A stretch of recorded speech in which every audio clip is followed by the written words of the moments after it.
તો અરવલ્લીના મોડાસા સહિત તમામ તાલુકાઓમાં ફૂંકાયેલા વાવાઝોડાને પગલે નુકસાનના દ્રશ્યો સામે આવ્યા છે।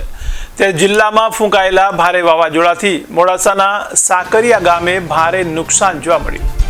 ત્યારે સાકરિયા ગામે ભયાનક વાવાઝોડાને કારણે અનેક જગ્યાએ વૃક્ષો ધરાશાયી થયા છે।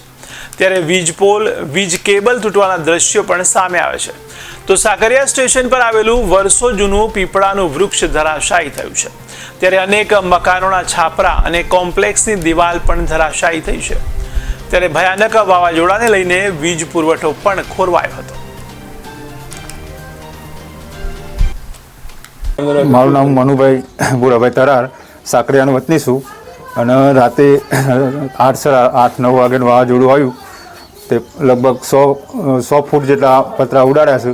ઘઉં પલળી ગયા, બધું નુકસાન બહુ આવ્યું છે, આખા ગામમાં નુકસાન બહુ આવ્યું છે। તમારું શું નુકસાન થયું છે? અમારા પતરા ઉડી ગયા, 100 ફૂટ ખેતરમાં જઈને પડ્યા છે અને બધા દોડધામ થઈ ગઈ હતી અને ઘઉં બહુ બધા પલળી ગયા હતા। 5-6 હાથ કટ્ટા ઘઉં હતા, પલળી ગયા છે। એટલે તમારી શું અપેક્ષા છે? અમારી અપેક્ષા છે કે કોઈ સહાય આલો તો સારું, એમ મદદ કરવી જરૂરી છે એમ, અને આગળ પાછળ કોઈ સહ નહીં સાહેબ, એટલે આટલી નમ્ર વિનંતી છે મારી એમ।